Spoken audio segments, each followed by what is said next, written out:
Nike is scheduled to report quarterly financial results after the markets close on Thursday, December 19th, 2024. That has investors asking if they should buy Nike stock before the company announces earnings or after the company announces earnings, or if they should buy Nike stock at all. I'll answer that question in this video. I'll also provide a preview of what investors can expect from Nike in its upcoming quarterly earnings release and the big picture items to consider when the company is giving you that investor update. So let's take a look. I want to thank The Motley Fool for sponsoring this video. Visit fool.com/Parkev for the 10 best stocks to buy now. So Nike last updated investors on October 1st, giving them a downbeat assessment of the company's performance. The first quarter fiscal year 2025 results from Nike came in at $11.6 billion in revenue, which was down 10% from the same quarter last year. Nike Direct revenues were down 13%. Now, let me zoom out a little bit so you can understand Nike Direct versus wholesale. Nike sells its products either directly to customers via their online website, their app, and their brick and mortar stores, which is consisted in Nike Direct. And then Nike also sells its products to wholesalers, companies like Macy's, like Foot Locker, and other partners, warehouse shoe sale that Nike sells its products to at wholesale prices. And so Nike's direct revenues were down 13% year over year, and wholesale revenues were down 8% year over year. So wholesale revenue did better than direct revenue in the latest quarter, but they were both bad. Overall, the performance was bad. Gross profit margin increased to 45.4%. And that's kind of a strategic choice that the previous CEO was making, and it looks like it backfired.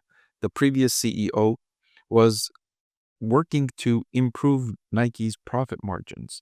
It was deprioritizing wholesalers, telling them, we've got such strong demand for our products through our direct-to-consumer channels. Why would we want to work with you wholesalers, sell you our products at lower prices, which is going to lower our margins? When we can sell our products directly to customers, we don't need your help selling our products to customers. Turns out, Nike did need their help in selling their products to customers. That strategy backfired awfully for Nike's previous management team. The decrease in sales is evidence of that backfiring of the strategy. But what made matters worse is when Nike stopped sending or reduced the amount of inventory it sent partners like Macy's, like Foot Locker, like Warehouse Shoe Sale. It opened up space for competitors, because think of those brick and mortar retailers. They had a certain amount of space allocated for Nike's products. And then when Nike pulled some of their products back, there's that space that's available normally for footwear or athletic apparel that was now open. And so those businesses didn't want to leave that space open. So they had conversation with other companies that said, hey, we'd be happy to step into this void. We'd be happy to fill your space with our products. And now competitors had that access to customers that went to these stores. And sometimes customers are looking for a specific brand. When they go into a store, they're looking for a specific brand like a Nike or a specific Nike shoe. And at other times, customers are going to a store just looking for a product, right? They might need a shoe for their kids for the upcoming school year, right? And brand is not really the primary focus point there. They just need a pair of shoes for their kids for the upcoming school semester. And if you have a shoe at the size that fits, that's comfortable, that's at the price point they're looking for, that's the shoe they're going to buy.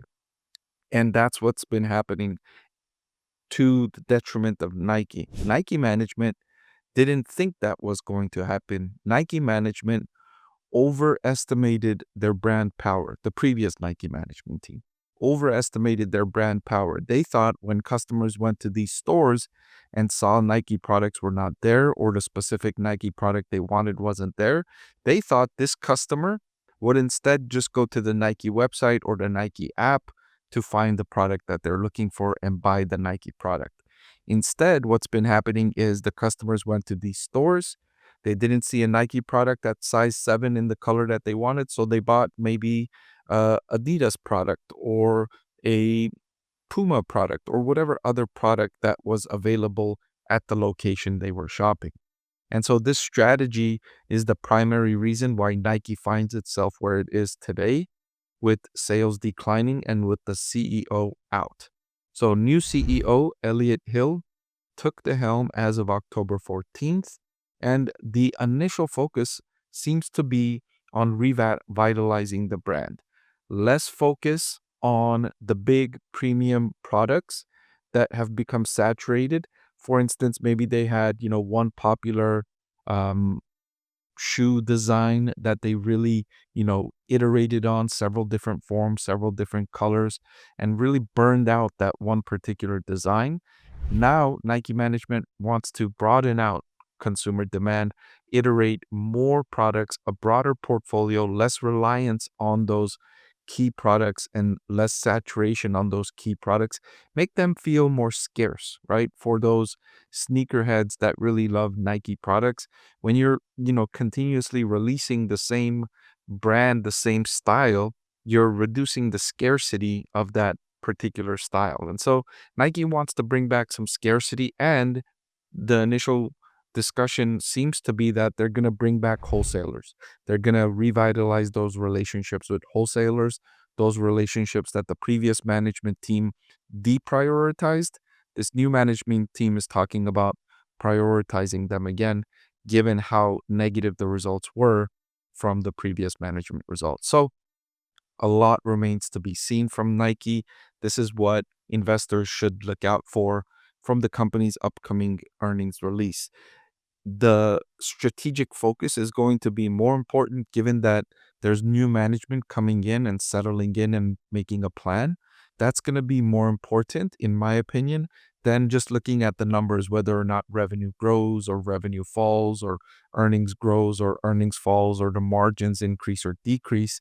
This is a situation where the strategic focus is going to take center stage, and the sales and profit numbers are going to take a back seat. So what does that mean? Does that mean you should buy Nike stock ahead of the earnings? It's trading at a forward price to earnings of 24, near the cheapest it's been, going back all the way to January of 2022. Should you buy the stock ahead of earnings? And my answer to that question is I don't think so. I think the volatility surrounding this particular earnings release provides huge variability. The stock price could have a big movement downward, but it can also have a big movement upward. The risk surrounding this particular earnings release is perhaps the highest it's been for a Nike earnings release going back some time, given the CEO change, the abrupt CEO change, and given the question marks surrounding the strategic vision. So this is a situation where I would say it makes sense to wait until after the earnings release if you want to scoop up shares of Nike stock. I think it's one that's important to watch because of the valuation. You haven't had a chance to buy Nike stock at this valuation in a really long time. So after the earnings release, if the price action remains solid, meaning that you don't see a big change in the valuation here because of a decrease in earnings expectations or an increase in the market price, then I think it might make sense to get into Nike stock. I do have it rated as one of my top stocks to buy. However, the elevated risk surrounding the earnings release, I would say, makes better sense in terms of risk versus reward to wait after earnings for this one. Hey everyone, if you like watching my videos, then I've added a great complimentary product just for you. I've written a book that's available for sale now that highlights my 6-step investing framework.